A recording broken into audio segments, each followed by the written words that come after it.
What's up, amigos, and happy holidays. Today's video is special because it marks the end of my 12 days of Patreon event where every day I've been sharing some exclusive rewards with my Patreon community, and if you missed any of them, they're all still available to download until the end of the year. And to cap off this event, we're doing a live streamed holiday concert today, this afternoon at 1 p.m. Pacific, 4 p.m. Eastern, 9 p.m. GMT, and I'd love for you to join us. It's going to be a fun way to celebrate the season and wrap up the year with some of my favorite Christmas tunes. But before that, I wanted to sit down with my peppermint coffee next to our fake holiday fire and answer some questions from my Patreon members who submitted some really fun, thoughtful, and personal questions that I'd love to share with everybody. So let's get started. And our first question is from Jessica Baudet, who asked, when and how did you learn how Santa does his magic? I'm going to be honest, I still don't know. Actually, our household never really believed in Santa. My dad really wanted us to think that Santa was visiting our house every Christmas, but my mom wasn't really on board with it, so we really never truly believed in Santa existence, but we believed in the holiday spirit and that we needed to be grateful for the gifts that we received under the tree every year, even though my dad wanted me to think that some guy was just breaking into our house every Christmas. Luis Risco asks, hello, saludos desde Peru. I was wondering, how does your voice sound when speaking in Spanish? I always hear you speaking English and I was curious about it.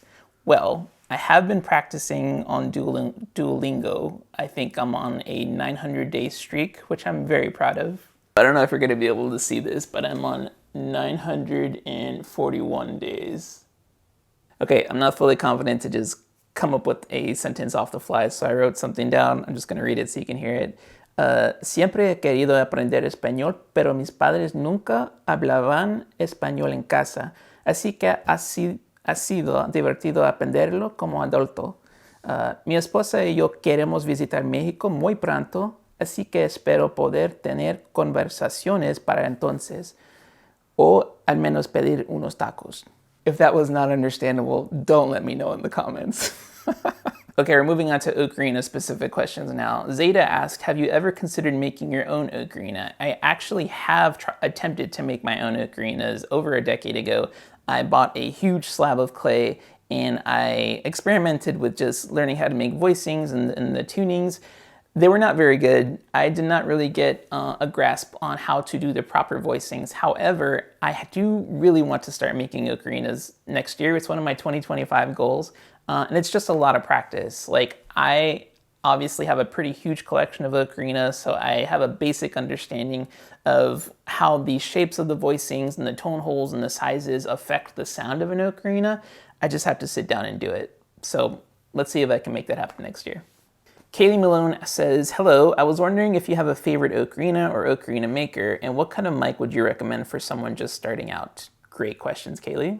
So I do have some favorites. My absolute favorite to record and perform with is my Maparam by the maker Min-Soo Kim, who actually retired about a decade ago, so his ocarinas are very hard to find. But they've been my main ocarinas since I released my first album, Leave Luck to Heaven, in 2013. He does have a predecessor, though, who still makes ocarinas with his methods. Wood Sound Ocarina, also out of South Korea. I'll put a link in the description, but they play virtually the same. The main exception is that they're made from wood instead of clay, and the weight is different. So that's the main reason that I don't prefer to use the Wood Sound Ocarinas, just because I'm so used to the clay feeling, but they're absolutely gorgeous if you can get your hands on some. My other favorite ocarina maker is Claudio Colombo out of Italy. I love the more rustic, traditional look of his ocarinas. However, he adds more modern tunings variations to his ocarinas. So they have the traditional look, but a more modern tuning system. Like, he makes 12 holes sometimes. He uses the more Asian flipped left thumb hole, right thumb hole, then left pinky system versus the European left thumb hole, left pinky, right thumb hole. I just cannot get used to that system, and so I really like that he's adapted the traditional model to a more modern setting. They're also very, very affordable, and Claudio's just really, really nice. As for recommended microphones, my favorite starter microphone, I think, is the Audio-Technica 2020 USB. I think that's what it's called. I'll put a link in the description below. You can find older models for about 50 to 60 bucks, but the newer model runs for about $120. They sound great though, so if you don't want to invest in a lot of equipment right up front, it's a great option just to plug it in and play. My buddy Marcos asked, if I wanted to include the Ocarina in a concert where I'm the headliner, what songs would you recommend for their vocal and instrumental appeal, and what kind of Ocarina would be needed to perform it?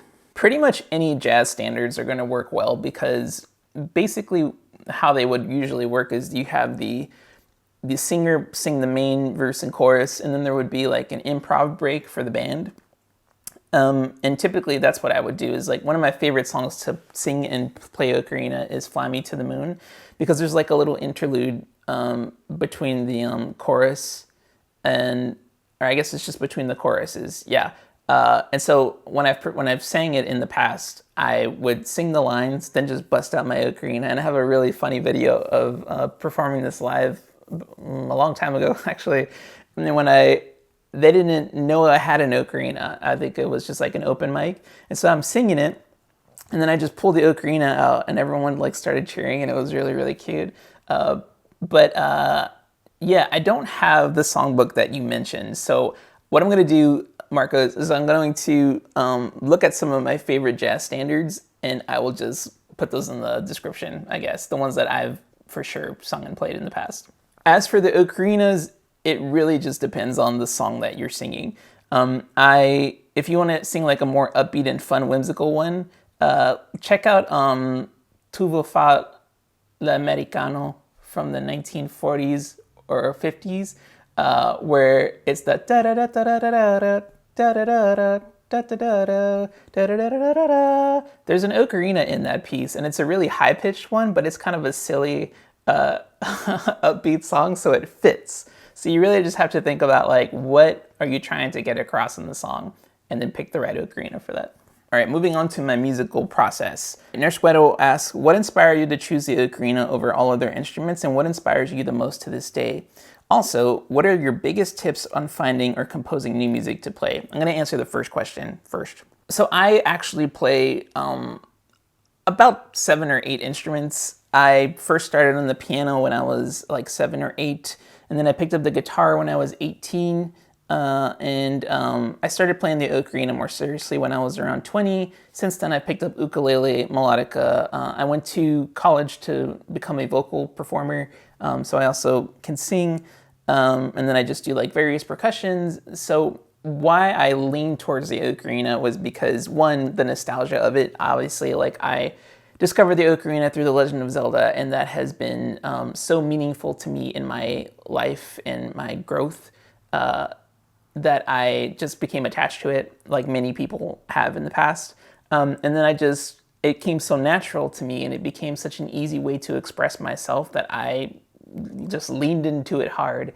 And what even made it more attractive to me is that other people were appreciating it. So like, when I first got my first 12-hole ocarina, I posted a couple of videos on YouTube back in 2007, and a lot of people really liked those videos, and that really motivated me to just keep posting. And the more that I played it, the more that I fell in love with it, and yeah, the rest is history.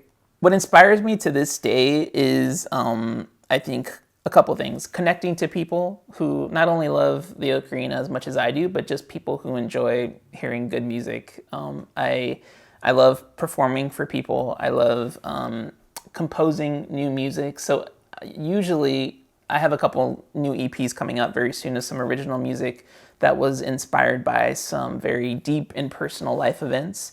And I needed to express myself the best way that I knew how, and that was on the ocarina. So it's really more of a form of expression for me. And I could totally do that on other instruments, but for me, it's so natural to me now just to pick up an ocarina and make it sing like an extension of my voice. So I think that's what inspires me, connecting with people and self-expression. Second question was, what are your biggest tips on finding or composing new music to play? So I love musescore.com. It has a lot of community transcribed and arranged pieces that are basically free. You can sign up for a membership, which I do, and it allows you more options on what you can download. But it's just like a ton of video game music, a ton of anime tunes, just like it's really community driven. And so there's a good chance that if there's a nerdy song that you like, it's on musescore.com. There's a couple other websites that I can recommend. I'll link those in the description as well for more video game themed music, as well as Celtic music. There's just so many amazing websites that host all this stuff for free. And then for composing, it really just comes down to playing what you feel. You need to develop the skills to actually transcribe and arrange that music. But in terms of just writing new music, like just play whatever you're feeling. Practice some scales so that you understand what your tools are. And then just hit record on your phone or some sort of recording device and play. Whatever you like, you can go back and listen to and then try to transcribe it. And if you do not know how to read music, and if you're not super familiar with reading or writing music, I have a class starting up in January based on my book, How to Play Ocarina, which you can grab at any point. I also have a free video series. The first half of that series is on YouTube for free. So you can check that out. It's helped a lot of people out, and I guarantee that if you join us for the class, that you'll be able to read and write music pretty fluently. My buddy Stefan Christensen asked, what's your process for composing your original songs? First the harmony and then the melody, or vice versa? So we're getting a little more technical here. So it really depends on, I guess, what I'm feeling or how I'm starting the song to begin with. So sometimes I'll just, for one of my favorite songs that I've written, Golden Fields, the inspiration for that song was that I was driving up a highway with my brother, who I had just reconnected with after many years of not talking to for personal reasons. And just that feeling of reconnection really inspired me to write that piece. And I had an ukulele in my hand as we're driving up this highway. And I just started doing this strumming pattern that goes do do do do do do do do do do do do. And that's what was the foundation of that song. So later on, the melody came, and I just built it on top of that. So that one was chords and then melody. But a lot of the times, I'll just have a melody in my head. Like if I'm thinking about a particular life event or situation, sometimes I'll just start singing something, and that becomes the beginning of a melody for that piece. And then I'll just go to the piano or the guitar, and then I'll just try to find a chord progression that I like that fits with that melody. So it really just depends on your personal style. I do both. Sometimes I start with the chords, sometimes I start with the melody. It really just depends on the piece. Okay, Sasha asked, what is your relation to the ocarina in your everyday life outside of works? Do you still play just for pleasure or relaxation? Also, will you talk about how to improvise with the ocarina one day? Whew, that's a deep question. So the ocarina has pretty much infiltrated every area of my life at this point. A lot of my personal friendships came from the ocarina community. About 10 years ago, I started talking to my now wife because I discovered that she was making ocarina content online. So that's kind of like the personal aspect of it. It's how I express myself. I don't pick up the ocarina as much for fun anymore. I guess it is more of a career thing, but I do enjoy, like if I'm out busking or live streaming, often when I'm live streaming especially, people will request music that I've never heard before. And so I like figuring out new songs that can fit on the ocarina. Like that's such a fun process. And it happens right in front of people. So they'll be like, can you play this song? And I'm like, I don't know, I've never heard that song. So I'll take a few moments to actually learn the song pretty quickly and decide if it sounds good or not. That is a very fun activity to do in front of an audience or not. I go busking almost every weekend here in Los Angeles, where I'll take the ocarina out to the streets and I'll perform live for people just passing by. A lot of people really enjoy it, and I just love that connection with people as well.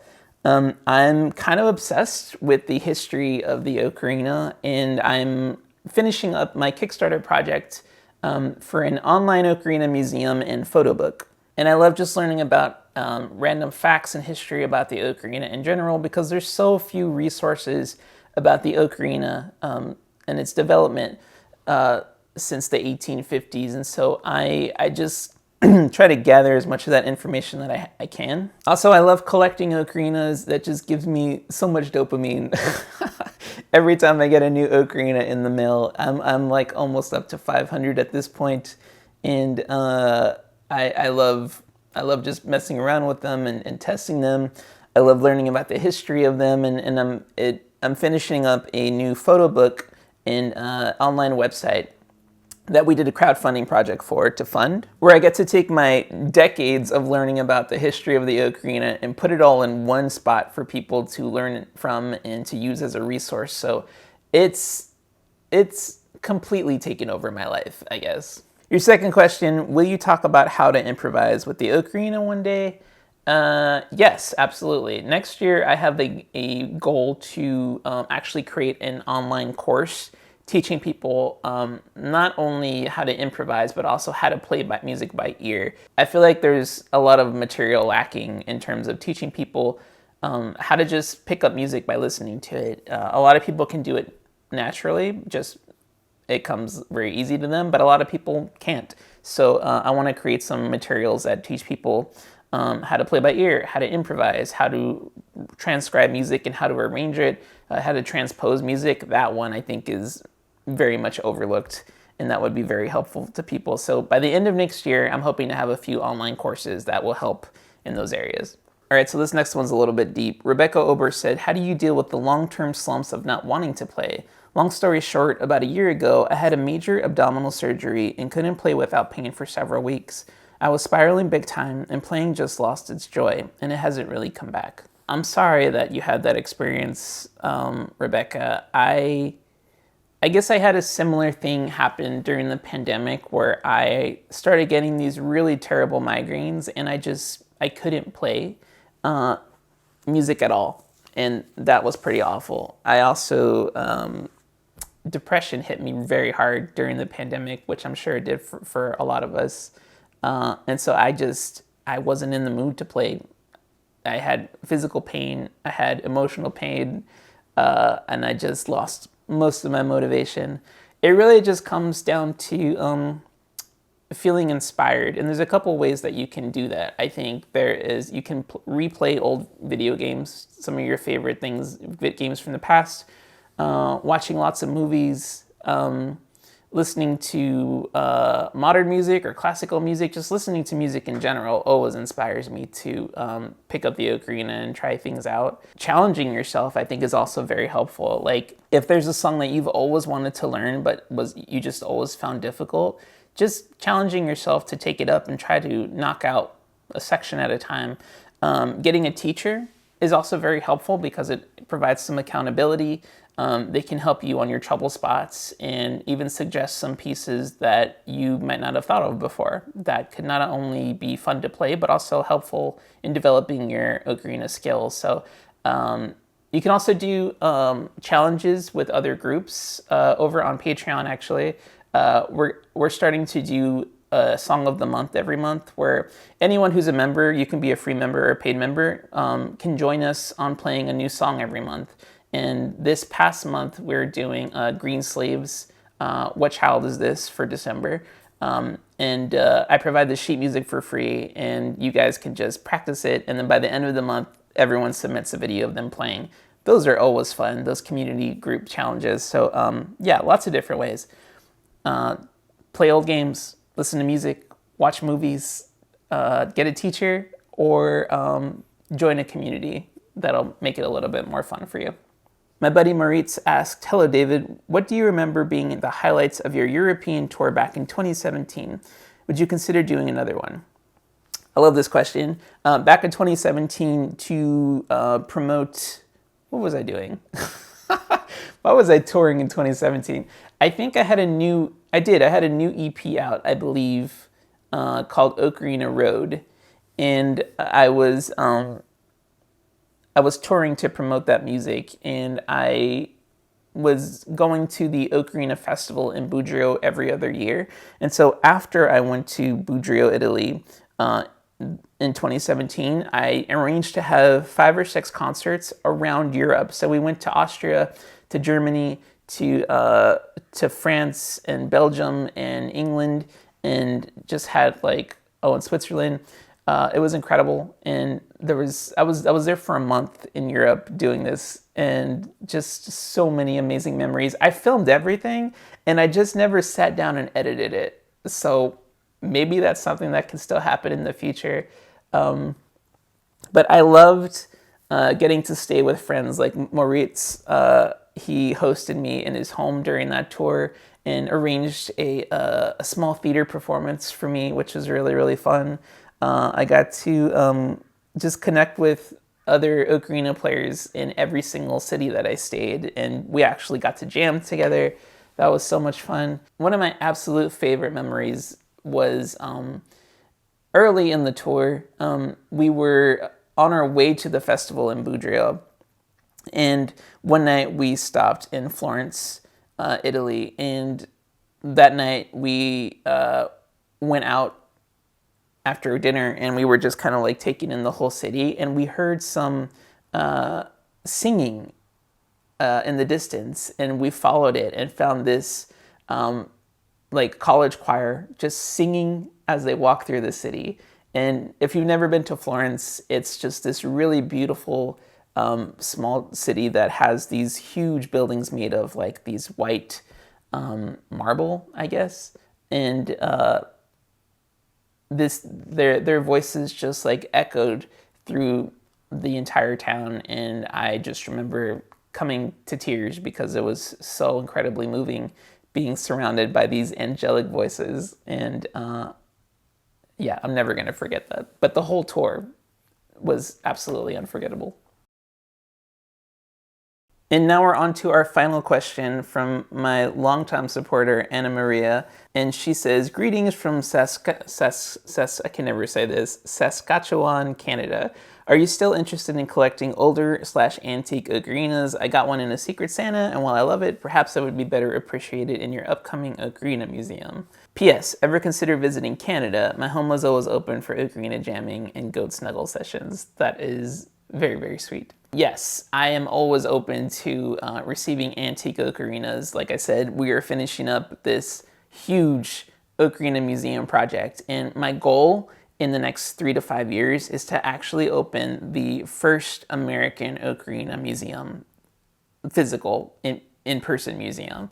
I would also love to do like a small pop-up museum tour where I just like team up with local museums around the country and bring my collection and allow people to see it that way and do some presentations with them and stuff. So yes, I am totally open to any additional antique ocarinas that I can add to the collection and share with as many people as possible. And I would absolutely love to visit Canada. I have so many friends up north that I would love to spend some time with and just like travel around and see the country. Yeah, I'll try to make that happen next year.